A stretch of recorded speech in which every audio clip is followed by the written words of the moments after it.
मेरा नाम दीपिका है और स्वागत है आपका मेरे न्यू व्लॉग में।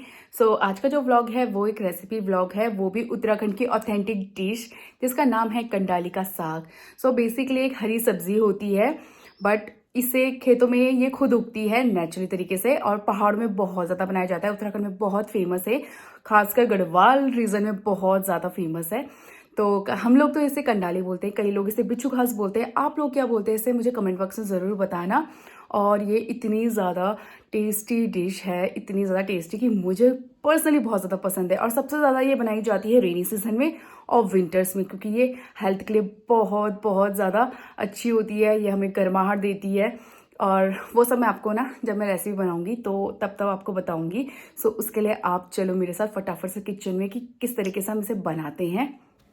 इसे बोलते हैं कंडाली। ये खेतों में आपने गांव में जरूर देखी होंगी, खेतों में लगी हुई। कंडाली की खास बात ये है कि ये जाना जाता है अपने कांटों से। कंडाली जो होती है सब्जी, इसमें पूरे कांटे कांटे लगे हुए होते हैं, इसलिए इसे तोड़ते वक्त और उबालते वक्त थोड़ा ध्यान रखना पड़ता है कि हाथों में ना लग जाए, क्योंकि फिर हाथों में लगने के बाद बहुत ज्यादा दर्द होता है। कंडाली का साग बनाने से पहले हमें कंडाली को पूरा उबालना पड़ता है। तो मैंने यहाँ पे पूरा भगोना ले रखा है, बड़ा सा पतीला। तो इसमें हम आधा पानी भर देंगे। पानी जैसे ही उबल जाए तो उसके अंदर हमें कंडाली को डालना होता है। हमने यहाँ पे चिमटे का इस्तेमाल किया है। आप हाथों में ग्लव्स पहन सकते हैं, अगर ग्लव्स ना हो तो आप एक घरेलू उपाय कर सकते हैं कि पन्नी को हाथ में बांध के उससे कंडाली निकाल सकते हैं आराम से। अब हमें कंडाली को गर्म पानी में अच्छे से उबालना है जब तक ये सॉफ्ट ना हो जाए।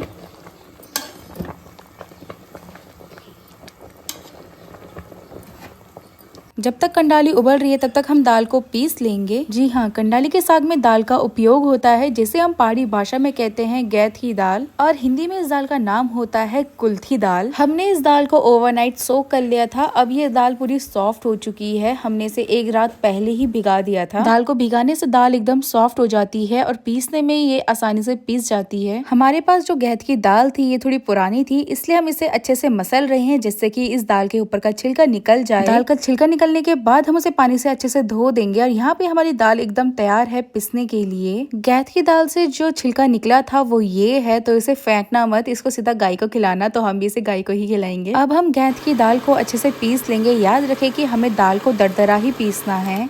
यहाँ पे हमारी दाल पिस चुकी है। मैं आपको इसका टेक्सचर दिखा देती हूँ। दाल ना ही ज्यादा पतली है और ना ही ज्यादा मोटी, तो बिल्कुल इसी प्रकार से, इसी कंसिस्टेंसी में हमें इसे पीसना है। गैथ की दाल का सेवन सबसे ज्यादा विंटर्स में किया जाता है, क्योंकि ये बॉडी को बहुत ज्यादा गर्माहट देती है। और ये दाल स्वास्थ्य के लिए तो अच्छी होती ही है। आपको पता ही होगा कि जिनको पथरी होती है उनके लिए ये दाल कितनी ज्यादा फायदेमंद होती है। यहाँ पे हमारी कंडाल भी उबल के तैयार हो चुकी है। वैसे ना हमारी गैस की हीट पे डिपेंड करता है कि कितने जल्दी ये कुक होती है। कंडाली एकदम सॉफ्ट हो चुकी है, हाथों से पकड़ी भी जा रही है और एकदम हाथों से दब भी रही है कि ये एकदम सॉफ्ट हो चुकी है, पक चुकी है। अब जिस पतीले में हमने कंडाली को उबाला था उसके ऊपर ही हम पिसी हुई दाल को डाल देंगे और अब हम इसे इसी भगोने में पकाएंगे। हम कंडाली का साग ज्यादा क्वांटिटी में बना रहे हैं क्योंकि ये काफी ज्यादा लोगों के लिए बन रही है। आप चाहे तो इसे छोटे से भगोने, छोटे से कढ़ाई में बना सकते हैं। दाल डालने के बाद अब हम कंडाली की सब्जी को अच्छे से मिक्स कर देंगे और दाल को पूरा पकने के लिए छोड़ देंगे। जब तक साग पक रहा है तब तक हम साग के लिए छौंका तैयार कर देते हैं। मैंने एक पैन में काफी सारा सरसों का तेल ले लिया है। आप चाहे तो रिफाइंड ऑयल भी यूज कर सकते हैं। जैसे ही तेल अच्छे से गर्म हो जाए इसके ऊपर हम डाल देंगे जीरा और साथ ही में जखिया भी डाल देंगे। वैसे ये ऑप्शनल है, अगर आप में नहीं है तो आप ये ना डालें। छौंके के लिए मैंने यहाँ पे 2 बड़े प्याज काटे हैं, 2 बड़े टमाटर काटे हैं और साथ में जिंजर गार्लिक का पेस्ट है। सबसे पहले हम प्याज को डाल देंगे और प्याज को अच्छे से रोस्ट करेंगे जब तक ये गोल्डन ब्राउन ना हो जाए। हम ज्यादा क्वांटिटी में बना रहे हैं तो इसलिए हमने तेल भी ज्यादा लिया है। अगर आप कम क्वांटिटी में बना रहे हो तो आप तेल कम प्रयोग करें। प्याज अच्छे से भुन जाने के बाद इसमें हम जिंजर गार्लिक का पेस्ट भी डाल देंगे और अच्छे से भून लेंगे।